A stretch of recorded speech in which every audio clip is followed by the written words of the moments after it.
என்னடே show ஓட்டிலாமடே?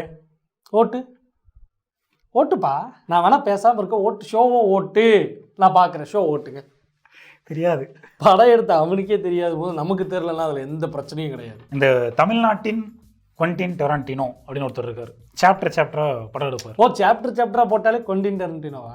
Love, laughter, வார் அப்படிங்கிற 3 பாகங்களாக இந்த படத்தை பிரித்து சாப்டரா ரிலீஸ் பண்ணியிருக்காரு. எல்லாமே மனதுக்கு ரொம்ப நெருக்கமாக இந்த எமோஷன்ஸ் ஒவ்வொன்றும் கனெக்ட் ஆகி அந்த லவ் பார்த்தோம் அப்படின்னா நமக்கே அந்த அந்த காதலர்களுக்குள்ள நடுவில் நின்றுக்கிட்டு 2 பேரும் அப்படி கட்டி பிடிக்கும் மொத்தம் கொடுக்கும் போதெல்லாம் அவங்களுக்கு நடுவில் பூந்து போகிற மாதிரி ஒரு ஃபீலும், அவங்க பிரியறப்ப நம்மளும் சேர்ந்து அழுகிற மாதிரி, நம்ம கைகால் அப்படியே பிச்சு எடுத்துகிட்டு போகிற மாதிரி ஒரு ஃபீலும். லாஃப்டர் அப்படிங்கிற ஒரு சாப்டர் எடுத்துட்டோம்னா அவர் அந்த க்ளவுன் இது ஒன்று மூக்கில் வச்சுருப்பார். அதை படம் ஃபுல்லாக அப்படியே ப்ளேஸ் பண்ணி அப்படியே போங்க, ட்ராவல் பண்ணுங்க. ஏன்னா கார்த்திக் சுப்புராஜ் லாஃப்டர் தான் படம் ஃபுல்லாக உங்களை வச்சு ட்ரை பண்ணியிருக்காருங்கிற மாதிரியான ஒரு ஃபீலும். வார் அப்படின்னு ஒரு டைட்டில் எடுத்துக்கிட்டோம் அப்படின்னா அங்கே அதுக்கும் படத்திற்கும் சம்மந்தம் இல்லாமல் மிகப்பெரிய ஒரு ரப்பர் கத்தி சண்டைகள் நடக்கிற ஒரு இடமாகவும், அதை வசனங்களால் வைத்து நிரப்பக்கூடிய ஒரு பட்டிமன்ற மேடையாகவும் ரெட்ரோ முழுமை பெற்றிருக்கிறது. ஸோ ஓவராலா ரெட்ரோ படம் உங்களுக்கு எப்படி இருந்துச்சு? தம்மமாக இருந்தது. வெளியே வந்து ஒரு 2 தம்மு போட்டாதான் அது தீரும், அந்த மண்டை குடைச்சல் தீரும் அப்படிங்கிற ரேஞ்சுக்கு ஒரு படத்தை பார்த்துட்டு வந்திருக்கீங்கல்ல. பொதுவாகவே கார்த்திக் சுப்புராஜோட ஸ்டைல் ஆஃப் மேக்கிங் இருக்குல்ல, அதற்குள்ள நிறைய அந்த சின்ன சின்ன ஏமாற்று வேலைகள் இருக்கும். இல்லை அதுக்கு பேர் என்னவோ சொல்லுவாங்க, நல்ல அது பேர் கிமிக்ஸ். இல்லை அது வேற ஒரு போலித்தனம். இல்லை, குறியீடுகள். பொதுவாகவே இந்த கார்த்திக் சுப்புராஜ் படங்களில் வந்து பார்த்தோன்னா நிறைய குறியீடுகள் இருக்கும். அதே மாதிரி டீட்டெயிலிங்கும் நல்லா இருக்கும். எல்லா கேரக்டருக்கும் ஒரு முழுமைத்தன்மையும் ஒரு டெஃபினேஷனும் வந்து ரொம்ப அழகாக இருக்கும். எஸ்பெஷலி நீ வந்து அந்த ஜிகர்தண்டா 2 XXX அதில் வந்து பார்த்தீங்கன்னா எஸ்ஜே சூர்யா வந்து அந்த ஊர் பொண்ணை வந்து கல்யாணம் பண்ணுவார். அந்த டீட்டெயிலிங்லாம் ரொம்ப நல்லா இருந்தது. அவங்களுக்குள்ள அந்த காதல் வர்றதும் அதுக்கான காரணமும், ஏன் வந்து அவர் வேலையை விட்டுட்டு சினிமா தான் முக்கியம்னு சொல்லி ஆர்ட்டை ப்ரிஃபர் பண்ணுறாரு. ஏன்னா அவர் சொல்லுவார், அந்த ஃப்ரேம் வச்சு பார்த்தேன், ஏதோ ஒன்று எனக்கு தெரிஞ்சுக்குள்ள என்னவோ பண்ணிருச்சுரா அப்படின்னு சொல்லுவார் சத்யன் கிட்ட. அலியஸ் சீசருடைய பர்ஃபார்மன்ஸை பார்த்து இது ஏதோ ஒன்று பண்ணுது அப்படின்னா நிச்சயமாக அது ரொம்ப டெப்த்தான ஒரு ரைட்டிங்காக தான் நான் பார்க்குறேன். அதே மாதிரி அலியஸ் சீசர் வைலன்ஸை கைவிடுற இடமும் ரொம்ப பியூட்டிஃபுல்லாக இருக்கும். எப்படி அது தெரியாது. அது மனமாற்றம் வந்து எப்படி வேணாலும் நிகழலாம். ஒரு தம்முக்குள்ளே நம்ம வாழ்க்கையோட முக்கியமான முடிவுகளை மாற்ற நிகழ்வெல்லாம் நடக்குது இல்லையா, அந்த மாதிரி நான் அதை புரிஞ்சுக்கிறேன். இந்த படத்துல அந்த மாதிரி நிறைய குறியீடுகள் இருக்கு. பாரி அப்படிங்கிற கேரக்டர் வந்து சூர்யா பண்ணியிருக்காரு. அந்த பாரிங்கிற கேரக்டர் சிரிக்கவே மாட்டார், அவருக்கு சிரிப்பே வராது.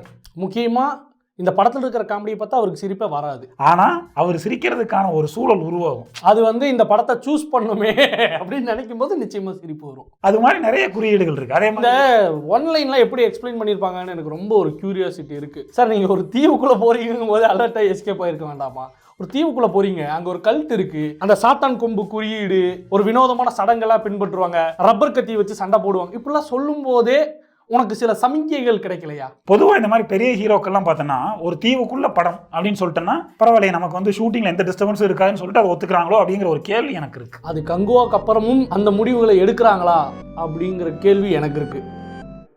பொதுவாகவே இந்த மார்ஷியல் ஆர்ட்ஸ் இருக்குல்ல, அது வச்சிருக்கிற படங்கள் மேலே எனக்கு ஒரு மரியாதை இருக்குது எப்போவுமே. இது குருபாயை பற்றி உங்களுக்கு தெரியாத ஒரு சின்ன தகவல் இப்போ நான் ஷேர் பண்ணிக்கிறேன். அவர் டேக்வாண்டோவில் ஒரு தலை சிறந்த ஆசானா தன்னுடைய பணியை இன்னைக்கு வரைக்கும் தொடர்ந்துகிட்டு இருக்காரு. அப்படிலாம் இல்லை சென்சை குருபாய் அப்படிலாம் இல்லை, நமக்கு வராது ஒருத்தர் நல்லா பண்ணுறானே அப்படிங்கிற ஒரு ஃபீல் இருக்கும். அப்புறம் அந்த சண்டை முறையில் ஒரு ஒழுங்கு இருக்கும் எப்போவுமே. நார்மலாக சண்டை போடுறத கூட அதில் ஒரு நேர்த்தியாக சண்டை போடுறாங்க. நார்மலாக எப்படி சண்டைகளில் பிச்சுட்டு ரோட்டில் உருள்றதுக்கு பேர் சண்டை கிடையாது. கசகசப்பு தன்மை இல்லாமல் அது கொஞ்சம் நேர்மையாக இருக்குமே அப்படிங்கிற மாதிரி எனக்கு தோணும். அது மாதிரி இந்த படத்தில் நிறைய சண்டை காட்சிகள் இருந்தாலும் எனக்கு அந்த சண்டை காட்சிகளை ரொம்ப பிடிச்சிருந்துச்சு. எனக்கு ஆக்சுவலாக படத்தில் ரொம்ப பிடிச்ச ஒரு விஷயம் என்ன அப்படின்னா அந்த 20 minutes சிங்கிள் ஷாட் அதில் வந்து அந்த சண்டையை காட்சி அமைச்ச விதம் ரொம்ப அற்புதமாக இருந்தது. அந்த சண்டை தவிர வேறு எல்லா சண்டையுமே எனக்கு பிடிச்சிருந்தது. அது சிங்கிள் ஷாட்டில் எடுக்கிறேன்னு சொல்லிட்டு ஆஸ் யூஷுவல் நம்ம இப்போ தான் வீரசூர வீரன் வீடியோவில் வந்து சொல்லியிருப்போம், அந்த சிங்கிள் ஷாட்டை வந்து எவ்வளோ அழகாக இவங்க கையாளுறாங்கன்னு. அதே பிரில்லியன்ஸை நான் இந்த படத்துலையும் பார்க்க முடிஞ்சுது. ஸ்டார்டிங்கில் ஒரு சண்டை காட்சி வரும், சின்ன பையன் வந்து சண்டை போடுற மாதிரி எனக்கு அது சூப்பராக இருக்கு. அது நல்லா இருக்கு. கார்த்திக் சுப்புராஜுக்கும் ட்ரெயினுக்கும் ஒரு தொடர்பு இருக்குன்னு தோணுது எனக்கு. அந்த விஷயம் எப்படி உனக்கு தெரிஞ்சுது? இயக்குனர் கார்த்திக் சுப்புராஜ் யாருக்கும் தெரியாம ஒரு ட்ரெயினை வச்சிருக்காரு. இல்லை அப்படி இல்லை, ஜெகமே தந்திரம் மாதிரி இதுலேயும் ஒரு ட்ரெயின் சண்டை காட்சி இருந்துச்சு. அதனால அந்த படத்தை எவனும் பார்த்துருக்க மாட்டாங்கிற நம்பிக்கையில் அவர் இதில் ரீட்டைன் பண்ணிட்டாரு. ஆனால் இந்த சமூகம் ஒரு ஆணையும் ஒரு ட்ரெயினையும் இணைச்சு பேசுமே, ஆனால் இந்த வீசும் காற்றில் விஷம் பரவட்டும். ஏன் சார் ஒரு ஆணும் ஒரு ட்ரெயினும் கடைசி வரை ஃப்ரெண்ட்ஸாக இருக்கவே முடியாதா? இந்த படத்தில் எனக்கு பிரச்சனையாக தோணுன விஷயம் என்னன்னு பார்த்தோன்னா ஒரு கல்ட். சரி, கல்ட்.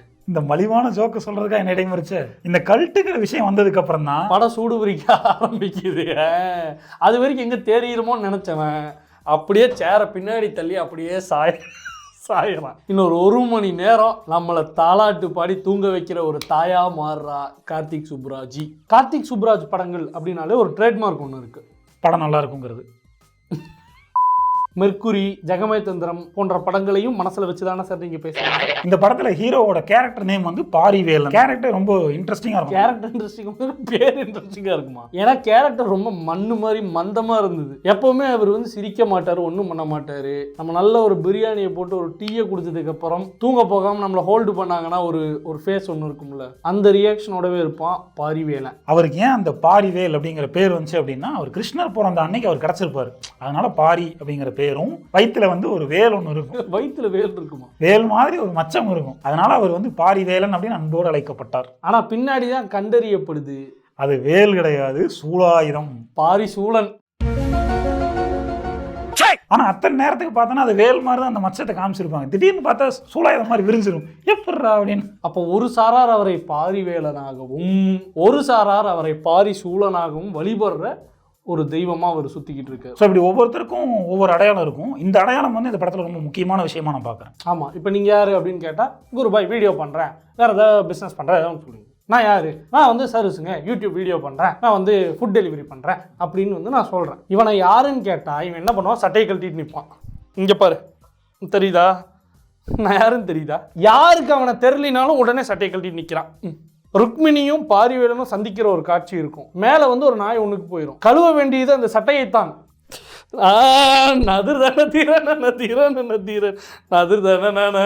ஐயோ, பார்க்கும் போதே எனக்கு ஒரு மாதிரி இருந்தது. அப்பா, அதே மாதிரி அந்த தீவுக்குள்ள வந்து அவர் வந்து அவருடைய சொந்தக்காரங்க கண்டுபிடிக்கிறதுக்கும் அவர் வந்து ஐயோ அது இருட்டு நேரம், இந்த கண்ணு தெரியாத பையலுக்கு வேலை தெரியாம போட்டானுங்கன்னா என்ன பண்றதுன்னு சிம்பாலிக்கா இருக்கட்டும் சொல்லி 2 பல்லு நடுவில் ஒரு சின்ன பல் இருக்கிற ஒரு ஆங்கர் ஒன்ன கையில் எடுத்து வச்சு நிப்பாப்ல. ஏய் நான் தான்டா அத்தை வந்திருக்குடா, தயவு செஞ்சு கொன்றாதீங்கடா. அதை பார்த்ததுக்கு அப்புறம் அவங்க வந்து இவர் தான் நம்மை காக்க வந்த கடவுள். அப்படியே அந்த ஐலாண்ட் ஆண்டுகிட்டு இருக்கவங்கிட்ட அடிமையா இருந்தது போய் அங்கே சண்டை போட அடிமையாக வந்த ஒருத்தங்கிட்ட அடிமையாகிறாங்க. அடிமையாக இருந்தாலும் நமக்கு தெரிஞ்ச பையன்கிட்ட அடிமையாக இருந்துடலாம் அப்படிங்கிற ஒரு மனநிலைக்கு அவங்க வந்துடுறாங்க. இந்த படத்துக்கு வந்து ரெட்ரோன்னு பேர் வச்சனாலே என்னவோ பல ரெட்ரோ பாடல்களை இந்த படத்தில் வந்து வச்சுருந்தாங்க. பேர் வச்சதுனால தான். ஆமாம், இல்லைன்னா பழைய பாட்டை இவங்க யூஸ் பண்ண மாட்டாங்கல்ல. அப்படி இந்த படத்தில் வந்து ரெட்ரோ பாடல்கள் நிறைய யூஸ் பண்ணியிருந்தாங்க. முக்கியமாக வந்து இளையராஜாவோட செனோரிட்டா ஐ லவ் யூ அந்த பாட்டு யூஸ் பண்ணி ஜானியில் வர்ற ஒரு சூப்பரான பாட்டு. அந்த பாட்டு வர்ற சமயத்தில் அப்படியே கண்ணை மூடிட்டு அப்படியே ஜானிக்கே போயிட்டேன், படத்தை ஆஃப் பண்ணுங்கடான்னு. பாட்டு நல்லா இருக்கு, அந்த ஃப்ளேவரை கெடுக்கிற மாதிரி விஷுவலை வைக்காதீங்க. கரெக்டா? அதை நான் சொல்ல, அதை எப்படிப்பா என் வாயால் சொல்ல முடியும்? வாயால் சொல்ல முடியுதுன்னா சூத்தால சொல்லு. இந்த படத்துல வந்து ரொம்ப முக்கியமான கேரக்டர் யாருன்னு பார்த்தோன்னா சிங்கம்புலி. பூஜா ஹெக்டேவுடைய அப்பா வராரு. பல காட்சிகள்ல அப்படி மிரட்டுறாரு தன்னுடைய நடிப்பாளர். நம்ம வந்து மகாராஜால பார்த்துருக்கோம் எவ்வளோ ஈவிலான ஒரு இதாக பண்ணியிருந்தாரு. இந்த படத்துல உருக்கமான காட்சிகள் பலதை ஸ்கோர் பண்ணிட்டு போறாரு சிங்கம்புலி. இந்த படத்துல சிங்கம்புலி நடிச்சாருங்கிறது இவர் சொல்லி தான் தெரியுது. இப்போ மாப்பிள்ள என்ன மாப்பிள்ள, அவரோட சிக்னேச்சர் டயலாக் அது மாப்பிள்ள அப்படின்னு சொல்றதுக்காகவே இந்த படத்துல சூர்யாவை தன்னுடைய மாப்பிள்ளைய அசைன் பண்ணி ஒரு கேரக்டர் வாங்கியிருக்காரு. படத்துல வெட்டு குத்துக்கு பஞ்சமே இல்லை. ஆனா எனக்கு ஒரு வெட்டு வந்து ரொம்ப பியூட்டிஃபுல்லான ஒரு வெட்டா நான் ஃபீல் பண்ணேன். அது வந்து சிங்கம்புலி கேரக்டர் வெட்டின விதம். மனுஷன் எங்க போனா என்ன ஆனா எதுவுமே கிடையாது, எல்லாம் ஓப்பன் எண்டிங் தான். படத்துல ரொம்ப முக்கியமான விஷயம் என்னன்னு பார்த்தோன்னா வசனங்கள். ஒவ்வொரு வசனமும் பார்த்தோன்னா ரொம்ப ஷார்ப்பா இருந்துச்சு. அப்படியே அறுக்குது. இவ்வளோ பதமா வைக்காதீங்க சார். ஒவ்வொன்றும் நிறைய கேள்விகளை நமக்கு எழுப்புது. அதில் முக்கியமான கேள்வி, ஏன்டா இப்படி பேசிட்டு இருக்கீங்க அப்படிங்கிற கேள்வி. இப்போ நாசர் வந்து சுட்டுக்கிட்டு செத்துறாரு அப்படின்னா அந்த இடத்துல ஒரு வசனம், ஐயோ செத்துட்டானா, அப்படி கிடையாது. சர்வாதிகாரிகள் கோழைகள், போர்ல இல்லாத போத டெமோக்ரஸில ஏதுரா, இது மாதிரி பேசிக்கிட்டே இருக்கானுங்க. அந்த கல்ட்டோட தலைவன் சண்டைகளை நடத்தி வைப்பான்ல, அவன் சொல்லுவான் என்னை வந்து பேச வைக்காத, முக்கியமாக கஞ்சா அடிச்சிருக்கும் போது நான் நிறைய பேசுவேன் அப்படின்னு. இது வந்து எல்லா கேரக்டருக்கும் பொருந்தும் இந்த ரெட்ரோ யூனிவர்ஸில். இந்த சும்மா விளையாட்டு சொல்லுவோம் அப்படி. ஒவ்வொரு வசனமும் ரொம்ப நல்லா இருந்துச்சு. ஒரு புத்தகத்தை புரட்டி படித்தா என்ன ஒரு ஃபீல் இருக்குமோ அப்படி ஒரு ஃபீல் இருந்துச்சு. கண்டிப்பாக தூக்கம் வரும். எனக்கு வந்து இந்த சண்டை காட்சிகள் எடுத்திருந்தாங்கல்ல, அதுல ரொம்ப சூர்யா வந்து ஸ்ரத்தை எடுத்து நடிச்ச மாதிரி இருந்துச்சு. ஸ்ரத்தா எடுத்து நடிச்சிருந்தாரு. அது அந்த வார்த்தையை சொல்லி முடிச்சுட்டு இந்த வார்த்தை ஏன் வந்தது அப்படின்னு சொல்லி நாக்கு ஒரு சுண்டிட்டு உள்ள போய் சிரிக்கிறான். ஒரு படத்துக்கு வந்து மையக்கரு அப்படிங்கிறது ஒன்று இருக்கும். இந்த படத்துல வந்து ஒட்டுமொத்த மையக்கரும் படம் எதை நோக்கி சுழலுது அப்படின்னு பார்த்தோன்னா, போர் எவ்வளவு கொடூரமானது அப்படின்னு. போர் வார். போர், BORE போர், எப்படி உங்களை அயற்சி உர செய்வது அப்படிங்கறத சுத்தி தான் இந்த படம் நகருது. இந்த படம் வந்து எதை நோக்கி சொல்லுது அப்படின்னு பார்த்தோம்னா கோல்டு ஃபிஷ், தங்க மீன்கள் அப்படிங்கறத வச்சு தான் சொல்லுது. ராம் படத்தோட original CD uncensored version extended cut, அதுல ஹீரோயின் கூட ஒரு லிப் லாக் தனியா இருக்கும், அதெல்லாம் அதில் இருக்கிறதாக ஒரு தகவல் பரவுது. அதை பார்க்கணும்னு சொல்லி ஜோர்ஜ் ஜார்ஜ் வந்து படையெடுக்கிறாரு. இதுல தங்க மீன்கள் அப்படிங்கிறது வந்து ஒரு கடத்தல் பொருள், CD கிடையாது. அது கடைசியா அது வந்து என்னங்கிறது ரிவீல் பண்றப்ப எல்லாத்தையும் ஒரு டேபிள் 2 டேபிளை போட்டு எல்லாரையும் வரிசைப்படுத்தி உட்கார வச்ச உடனே ரொம்ப நல்லா இருந்தது.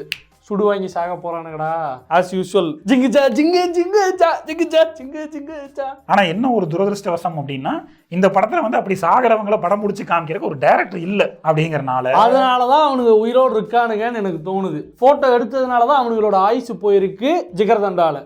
இங்க போட்டோ எடுக்க ஆள் இல்ல, உயிரோடு இருக்கானுங்க. ரத்தம் தெறிக்க தெறிக்க ஒரு ஆக்ஷன் படமா இது முடியுது அப்படின்னு நம்ம நினைப்போம். ஆனா இது வந்து ஒரு கலகலப்பான ஒரு காமெடி படமா முடியும். கேங்கர்ஸ் போறதுக்கு பதிலா ரெட்ரோ போனீங்கன்னா ஃபேமிலியோட போயிட்டு நல்லா சிரிச்சிட்டு என்ஜாய் பண்ணிட்டு வரலாம். படம் நல்லா இருக்குன்னு ஒருத்தர் சொன்னா. ஆனா இந்த படத்துல எனக்கு ஒரு விஷயம் ரொம்ப பிடிச்சிருந்தது. என்ன விஷயம்? ஒரு ஸ்டாண்டப் ஷோல எப்படி மக்களை சிரிக்க வைக்கிறதுக்கான உத்திகளை கையாளுறாங்கிறத வந்து காட்டியிருப்பானுங்க. கூட்டத்துக்குள்ள அப்படியே இவனுங்களால கலந்து விட்டு அவனோட ரியாக்ஷனுக்கு சிரிங்கன்னு சொல்லும்போது கரெக்டாக சிரிச்சு அந்த சிரிப்பை வந்து ஸ்ப்ரெட் பண்ணி விடுறானுங்க கூட்டத்தில். அது வந்து பல மக்களை இன்ஃபெக்ட் பண்ணி அவங்க நேச்சுரலாக சிரிக்க ஆரம்பிக்கிறாங்க. ஆனால் அப்படியுமே சிரிக்காம ஒரு கூட்டம் இருந்துச்சு. அந்த கூட்டம் எப்படி சிரிச்சது அப்படிங்கிறது தான் இந்த படம். ஐயோ, அதுக்கப்புறம் அவங்க சிரிப்பு நிறுத்தவே முடியல. அவங்கள மதன் பாபு மாதிரி ஆயிட்டாங்க.